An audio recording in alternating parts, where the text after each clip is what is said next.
Hello and welcome to another lecture.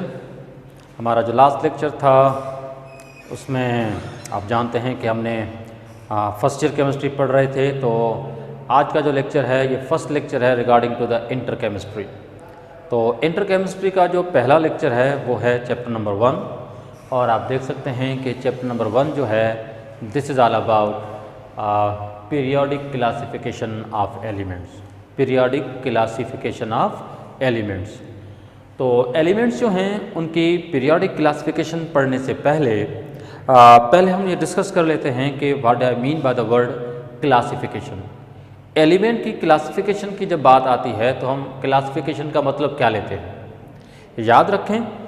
जैसे यहाँ पर मेंशन है कि क्लासिफिकेशन का मतलब है to group together the elements with similar properties and to separate the elements with the different properties. ऐसे एलिमेंट जिनकी प्रॉपर्टीज सिमिलर हैं उनको एक ही ग्रुप में रखना और वो एलिमेंट जिनकी प्रॉपर्टीज डिफरेंट हैं उनको उस ग्रुप से सेपरेट करना।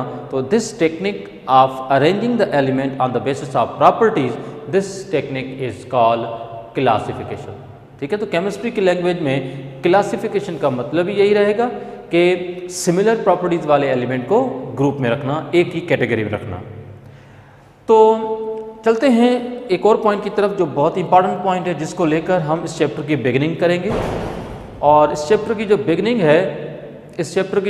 है उसमें आप देख सकते हैं कि before the discovery of atomic number the fundamental properties of element was considered atomic mass. मतलब जब तक एटॉमिक नंबर का मामला डिस्कवर नहीं हुआ, या आप यूँ कह सकते हैं कि जब तक एटॉमिक नंबर डिस्कवर नहीं हुआ था उससे पहले एलिमेंट की जो फंडामेंटल प्रॉपर्टीज़ हैं वो मानी जाती थी एटॉमिक मास। तो अगर हम 1869 तक की बात करें, 1869 तक की बात करें जब मेंडलीव्स पीरियोडिक टेबल आया था, तो ये बात भी 1869 की हो रही है जो एटॉमिक नंबर की डिस्कवरी के बहुत पहले की है। तब तक जितने भी साइंटिस्ट थे, every chemist has tried to classify the element on the basis of atomic masses of these elements. Now why? Because atomic mass was believed to be the fundamental property of the element. ठीक है, तो element की जो fundamental property है वो क्या मानी जाती थी? Atomic mass. तो इसी सीक्वेंस का हमारा पहला टॉपिक है टेक्स्ट बुक का। तो आप देखें तो हमारा पहला टॉपिक जो है, now this is called Dobereiner's classification. अब डॉबरिनर्स क्लासिफिकेशन जो है इसमें क्या आउटलाइंस हैं, क्या डिटेल्स हैं, तो चलो देखते हैं। तो आप देख सकते हैं कि सबसे पहली पॉइंट मैंने यहाँ पर यही लिखी है कि एलिमेंट्स अगर आपको थोड़ा सा प्लूरल फॉर्म मिले तो लिख सकते हैं elements were arranged on the ascending order of atomic mass. यानी डॉबरिनर जो था उसने भी एलिमेंट को जो अरेंज किया था वो increasing order of atomic masses की बुनियाद पे किया था। इसका सिंपल मतलब ये है कि जिस एलिमेंट का मास कम होगा उसको पहले रखा गया, जिसका मास ज़्यादा होगा उसको बाद में रखा गया होगा। तो अरेंजमेंट जो थी वो increasing order of atomic masses की बुनियाद पे है। सेकेंड पॉइंट में लिखा है कि each group contained 3 elements with similar properties and these groups are called triad. हर ग्रुप के अंदर इसने 3 एलिमेंट रखे और ग्रुप ऑफ 3 एलिमेंट्स जो है उसको इसने नाम दिया था ट्राइड का। और ये बात भी याद रहे कि एक ट्राइड के अंदर आने वाले जितने भी एलिमेंट्स थे उन सब की प्रॉपर्टी सिमिलर थी। देखो एक ग्रुप के अंदर 3 एलिमेंट हैं तो ग्रुप ऑफ 3 एलिमेंट्स को हम क्या कह रहे हैं? हम इसको कह रहे हैं ट्राइड। क्या कह रहे हैं? ट्राइड। ठीक है, तो ट्राइड के अंदर जितने भी एलिमेंट्स थे ना सिर्फ वो increasing order of atomic masses की बुनियाद पे रखे गए थे, लेकिन एक ट्राइड के अंदर जितने भी एलिमेंट थे उनकी प्रॉपर्टीज भी सिमिलर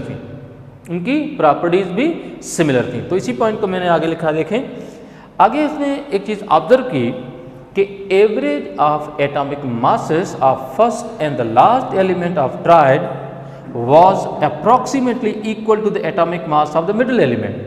अब चलो इस कहानी को कैसे स्टार्ट करें। फॉर एग्जाम्पल मैंने यहाँ पर एक ट्राइड बनाया है। Now you can see the tried, this is one of the tried containing 3 elements like lithium, sodium and potassium.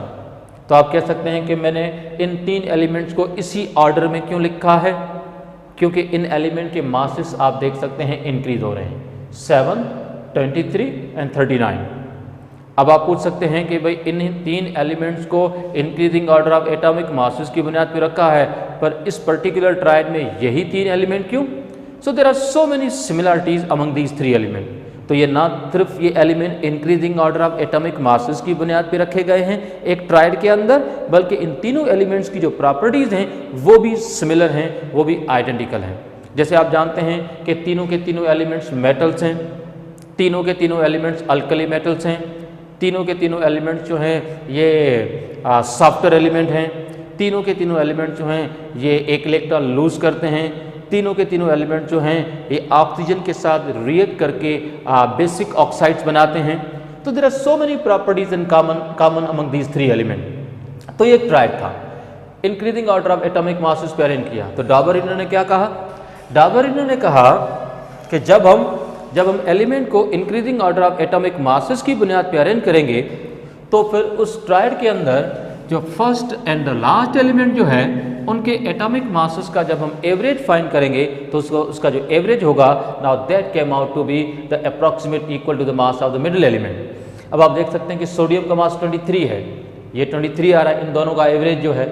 तो this was the interesting point observe by the Dobereiner. Dobereiner ने कहा कि अगर हम एलिमेंट को triad में रखें, similar properties की बुनियाद पर रखें और फिर एटॉमिक मासेस की बुनियाद पर रखें, तो फिर उस ट्रायड के अंदर फर्स्ट और लास्ट एलिमेंट जो होंगे उनके एटॉमिक मासेस का जो एवरेज होगा, now that will be approximately equal to the mass of the middle element. So this was the interesting point observed by the Dobereiner. तो ये था डाबरिनर क्लासिफिकेशन। अच्छा, एक और चीज़ जो आपके जहन में होनी चाहिए वो ये कि डाबरिनर ने जब ट्रायड बनाए तो he only succeeded in making the few triad. इसने सिर्फ 2-3 ट्रायड बनाने में सक्सेस हासिल की थी। इस ट्रायड के पैटर्न से हम सभी एलिमेंट्स को क्लासीफाई नहीं कर सकते। तभी हमने लिखा है कि could not be applied to the all the non elements. ये जो कंसेप्ट ऑफ ट्रायड है ये सभी एलिमेंट्स पे हम अप्लाई नहीं कर सकते। कभी कभार क्या होता है कि जब हम एलिमेंट को मासेस की बुनियाद पे अरेंज करते हैं तो फर्स्ट और लास्ट एलिमेंट का जो मास है उसका एवरेज मिडिल एलिमेंट के इक्वल भी आ जाता है, लेकिन उसके बावजूद भी वो तीनों एलिमेंट एक ट्रायड में नहीं रखे जा सकते। तो मैं एक एग्जांपल दे रहा हूँ। सपोज करें कि मैं कहता हूँ कि एक ट्रायड है जिसमें ये एलिमेंट आते हैं, कार्बन, नाइट्रोजन और ऑक्सीजन। अगर मैं आपसे पूछूं कार्बन का मास क्या है तो आप बोलेंगे 12, नाइट्रोजन का 14 और ऑक्सीजन का मास क्या है 16। तो आप मुझे बताओ कि फर्स्ट एलिमेंट और लास्ट एलिमेंट जो हैं इनके एटॉमिक मासेस का अगर मैं एवरेज निकालूं तो इसका आप देख सकते हैं कि इसका एवरेज अप्रॉक्सीमेट कितना आ रहा है 14। तो बताओ कि 14 किसका मास है? नाइट्रोजन का। तो इस तरह से फर्स्ट और लास्ट एलिमेंट के जो मासेस हैं उसका एवरेज मिडिल एलिमेंट के इक्वल आ रहा था, लेकिन प्रॉब्लम ये थी कि ये तीनों एलिमेंट जो हैं ये एक ट्रायड में नहीं आ सकते। क्यों? क्योंकि ये तीनों एलिमेंट डिफरेंट प्रॉपर्टीज़ रखते हैं। कौन कौन सी डिफरेंट प्रॉपर्टी? मिसाल के तौर पर कार्बन टेट्रावैलेंट है, नाइट्रोजन जो है ये ट्राईवैलेंट भी है, पेंटावैलेंट भी है, मुख्तलिफ वैलेंसीज रखता है। ऑक्सीजन जो है ये भी आप जानते हैं कि डाईवैलेंट है। तो इनकी सो मेनी प्रॉपर्टीज़ जो हैं इनकी वो आपस में डिस्टिंग्विश्ड हैं, डिफरेंट हैं। तो इस वजह से ये तीनों एलिमेंट्स ट्रायड नहीं बना सकते। तो इनडायरेक्टली हम क्या कहेंगे? हम कहेंगे कि law of triad can only be applied only to the few element but not for the all elements. तो इस वजह से डाबरिनर ट्रायड जो है वो अल्टीमेटली क्या हुआ? वो फैल गया। डाबरिनर क्लासिफिकेशन के बाद एक और पॉइंट आपकी टेक्स्ट बुक में है, तो आप देख सकते हैं। Now this is called Newlands classification. इसको हम क्या बोलते हैं? Newlands classification. तो चलो देखते हैं कि न्यूलैंड्स क्लासिफिकेशन की जो है वो बेसिक क्या है, इसकी बेसिक आउटलाइन क्या है। तो अगर आप ध्यान से देखें तो सबसे पहली पॉइंट यही मेंशन है कि arrangement of element was based on ascending order of atomic masses. मतलब न्यूलैंड क्लासिफिकेशन में भी पहली पॉइंट तो यही है कि elements were arrange on the basis of ascending order of atomic masses. ठीक है, क्योंकि अभी एटॉमिक नंबर डिस्कवर हुआ नहीं था, एटॉमिक नंबर जैसा कंसेप्ट नहीं था, तो फिर एलिमेंट की फंडामेंटल प्रॉपर्टी क्या मानी जाती है? एलिमेंट की फंडामेंटल प्रॉपर्टी तो फिर एटॉमिक मास मानी जाती है। तो इस वजह से न्यूलैंड ने भी एलिमेंट को एक सर्टेन ऑर्डर में रखा, लेकिन एलिमेंट्स को रखा किस ऑर्डर में? Increasing order of atomic masses. अब आप देखें कि यहाँ पर एक लिस्ट ऑफ एलिमेंट्स मैंने लिखी है, ठीक है। हॉरिजॉन्टली मैंने इन एलिमेंट्स को रखा है एटॉमिक मासेस की बुनियाद पे। सपोज कर लेते हैं लिथियम, आप जानते हैं कि इसका एटॉमिक मास है 7, बेरिलियम, ठीक है, ये आप देख सकते हैं कि बेरिलियम का जो एटॉमिक मास है वो है 9 और 11, 12, nitrogen 14, oxygen 16, fluorine 19, sodium 23, magnesium 24, aluminium 27, silicon 28, phosphorus 31, sulphur 32, chlorine 35.5। तो what I am trying to say कि अगर आप इन एलिमेंट्स को हॉरिजॉन्टली काउंट करोगे, इन एलिमेंट्स को लेफ्ट टू राइट अगर आप काउंट करोगे तो आप देख सकते हैं कि इन एलिमेंट्स के जो एटॉमिक मासेस जो हैं वो ग्रेजुअली क्या हो रहे हैं, वो बढ़ रहे हैं, ठीक है। चलो भाई ठीक है, भाई न्यूलैंड जो है उसने एलिमेंट्स को increasing order of atomic masses की बुनियाद पे रख लिया। तो अब इस क्लासिफिकेशन की मेन आउटलाइन क्या है? इस क्लासिफिकेशन की आउटलाइन ये है कि repetition of properties for every eighth element पे प्रॉपर्टीज क्या हो रही थी, वो रिपीट हो रही थी। तो repetition of properties for every eighth element like every eighth note is repeated in the music. जिस तरह से म्यूजिक में हर 8वां नोट रिपीट होता है, इसी तरह से एलिमेंट को जब मासेस की बुनियाद पे अरेंज करते हैं तो हर 8 नंबर पे प्रॉपर्टीज क्या होती हैं, रिपीट होती हैं। तो दिस वॉज इंटरेस्टिंग पॉइंट कि न्यूलैंड एक तो वो म्यूजिक लवर था, he has a good grip even on the music. तो इसने सोचा कि जिस तरह से म्यूजिक में हर 8वां नोट रिपीट होता है तो शायद एलिमेंट की जो प्रॉपर्टीज़ हैं वो भी हर 8th एलिमेंट पे प्रॉपर्टीज़ क्या होंगी, रिपीट होंगी। तब जब हम एलिमेंट्स को किस बुनियाद पे अरेंज करेंगे, मासेस की बुनियाद पे अरेंज करेंगे। This kind of repetition is called Newlands law of octaves. इसी रिपीटेशन ऑफ प्रॉपर्टीज को हम क्या बोलते हैं, न्यूलैंड्स लॉ ऑफ ऑक्टेव, ठीक है। तो इस बात को समझने के लिए फर्ज करें कि अगर मैं लिथियम से काउंटिंग शुरू करूं, इफ आई से lithium is my first element, और मैं अगर यहां से काउंटिंग शुरू करूं तो 8th नंबर पे एलिमेंट कौन सा आएगा, तो जरा देखें, lithium is the first, second, third, fourth, fifth, sixth, 7th fluorine है। तो 8th नंबर पे एलिमेंट आप देख सकते हैं कौन सा आया, सोडियम। तो फिर according to Newland the properties of lithium and sodium should matched and they are. वाकई ऐसे ही होता है कि लिथियम की और सोडियम की प्रॉपर्टीज हूबहू एक जैसी ही हैं, दोनों अल्कली मेटल्स हैं, दोनों मोनोवैलेंट हैं और बहुत सारी प्रॉपर्टीज इनकी आपस में मैच करती हैं। अगर हम सपोज करें कि बेरिलियम से काउंटिंग शुरू करें तो 8वें नंबर पे जो एलिमेंट आता है वो इस केस में कौन सा होता है, वो होता है मैग्नीशियम। तो बेरिलियम की प्रॉपर्टी किससे मैच करती है, मैग्नीशियम के साथ। और इवन अगर हम मैग्नीशियम से काउंटिंग शुरू करें तो फिर 8th नंबर पे एलिमेंट जो आएगा वो कौन सा है, कैल्शियम। तो इस तरह से मैग्नीशियम और कैल्शियम की प्रॉपर्टीज भी आपस में क्या करती हैं, वो मैच करती हैं। तो न्यूलैंड ने कहा कि अगर हम एलिमेंट को मासेस की बुनियाद पर अरेंज करेंगे तो फिर हर आने वाला जो 8th एलिमेंट होगा उसकी प्रॉपर्टी वही होगी जहां से हमने काउंटिंग शुरू की थी। This kind of A situation is first time observe in the history of chemistry. आप कह सकते हैं कि केमिस्ट्री की हिस्ट्री में ये पहली बार ऐसा हुआ था कि एक रेगुलर इंटरवल पे प्रॉपर्टीज क्या हो रही थी, रिपीट हो रही थी। दिस रिपीटेशन ऑफ प्रॉपर्टीज मैं यहाँ पर एक वर्ड लिख रहा हूँ। इस रिपीटेशन ऑफ प्रॉपर्टीज के लिए हम एक वर्ड यूज करते हैं, इसको हम कहते हैं पीरियोडिसिटी। इस वर्ड को हम क्या कहते हैं, पीरियोडिसिटी। तो अगर कोई आपसे पूछे या इवन ऐसा क्वेश्चन भी आ जाए कि बताओ कि व्हाट इज पीरियोडिसिटी, तो पीरियोडिसिटी के लिए आप जवाब देंगे कि repetition of properties at regular interval.